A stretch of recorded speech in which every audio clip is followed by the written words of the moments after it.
मेरी भाभी के सुंदर होने से मैं जलने लगी। मेरा नाम प्रिया है। मैं बहुत खुश थी कि मेरी शादी रवि से होने वाली है। शादी घरवालों की मर्जी से ही तय हुई है। मेरी भैया की शादी अभी 1 साल पहले ही हुई है। मेरी भाभी का नाम रचना है। मेरी भाभी बहुत सुंदर है, साथ ही बहुत हंसमुख है। हंसना और बातें करना उन्हें पसंद है। जब से भाभी घर आई है, घर में एक अलग ही माहौल रहता है। मेरी भाभी से मेरी अच्छी बनती है, लेकिन एक बात की वजह से मुझे नहीं पता था कि मेरी सोच इतना बदल जाएगी। एक दिन रवि जब घर आया था, तब मैं, भाभी और रवि साथ में एक कमरे में थे। हम लोग बैठे ऐसी ही बातें कर रहे थे। जैसा कि मैंने पहले ही बताया कि मेरी भाभी बहुत बातें और मजाक करती है। ऐसे ही बातों बातों में उन्होंने रवि से कह दिया कि आपने भी क्या देखकर इसे पसंद कर लिया। आपका दिमाग तो सही है, अभी भी मौका है, आप बच सकते हो। शादी अभी हुई नहीं है। इतना भी होता तो शायद मैं बर्दाश्त कर लेती, लेकिन उसके बाद जो रवि ने कहा उससे मुझे ज्यादा बुरा लगा। रवि ने कहा कि क्या करूं भाभी, आपकी जैसी सुंदर तो मुझे शायद मिलेगी नहीं, तो अब जो मिली है उसी से कर लेता हूं।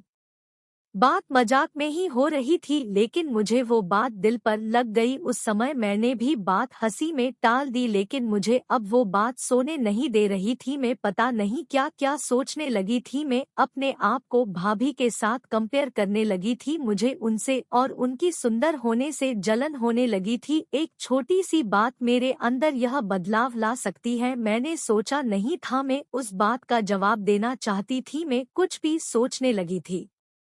मैं सोच रही थी कि कैसे उन्हें भी मैं रुलाऊं। शादी की तैयारियों के साथ मेरा दिमाग भी कहीं और ही चलने लगा। एक दिन भाभी शॉपिंग करने मम्मी के साथ बाहर गई थी। घर में भैया थे। मैंने सोचा था कि भैया को कुछ ऐसा कहूं जिससे इन दोनों के बीच में झगड़ा हो, थोड़ी कहाँ सुनी हो, भाभी थोड़ी परेशान हो। उस समय में बस इतना चाहती थी, लेकिन मुझे नहीं पता था कि मेरी उस बात से उन दोनों की जिंदगी में जहर घुल जाएगा।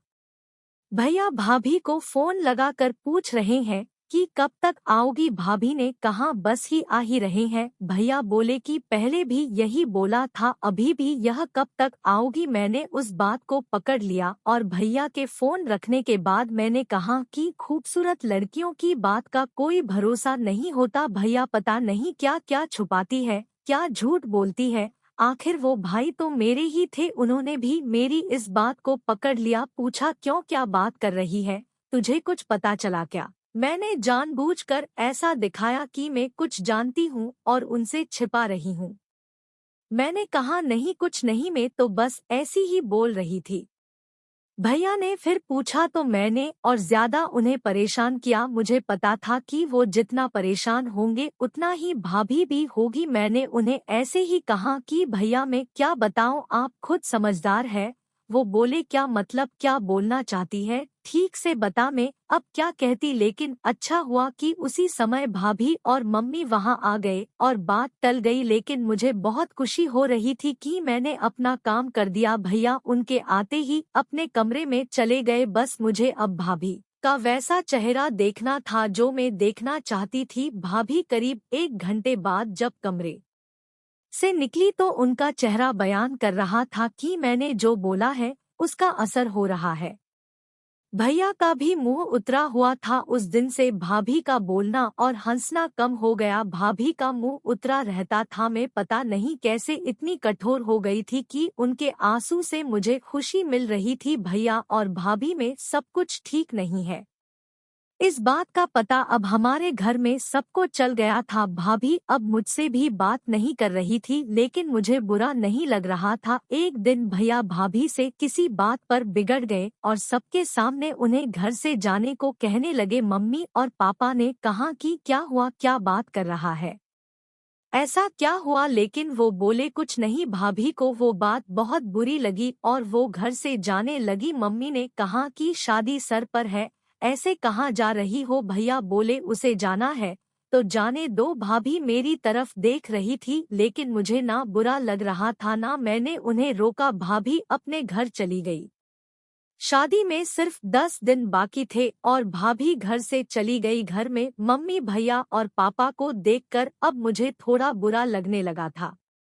पर मैं अब कुछ नहीं कर सकती थी क्योंकि बात बहुत आगे निकल गई थी। सच बताऊं तो बात इस हद तक चली जाएगी इसका मुझे भी अंदाजा नहीं था। शादी के समय सभी के मुंह उतरे हुए थे और इसका कारण मैं थी, लेकिन यह बात मैं कैसे बता सकती थी। भाभी को मम्मी ने फोन किए लेकिन वो नहीं आई। घर का माहौल ही बदल गया। भैया से सभी पूछ रहे थे कि ऐसा क्या हुआ, लेकिन वो भी कुछ बता नहीं रहे थे। घर की रौनक ही चली गई थी। शादी को एक दिन बचा था और भाभी अचानक ही वापस आ गई। भाभी को देखकर मम्मी खुश थी। मैं अभी भी भाभी से बात नहीं कर रही थी।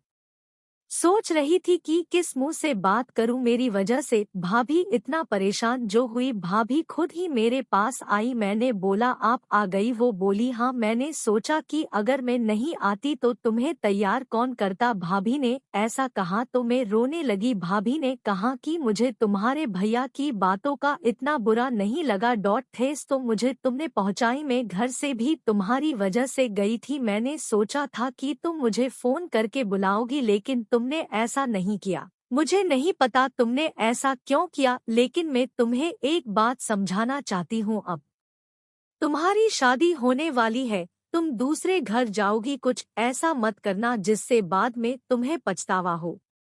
मैंने भाभी को कहा कि मैं भैया को बता देती हूँ कि वो मजाक था। भाभी बोली तुम उसकी चिंता मत करो। उन्हें अगर अपनी पत्नी पर विश्वास नहीं तो यह उनकी गलती है, तुम्हारी नहीं। मैं उनसे निपट लूंगी। शादी का समय है, तुम खुश रहो। भाभी के आते ही घर में रौनक आ गई।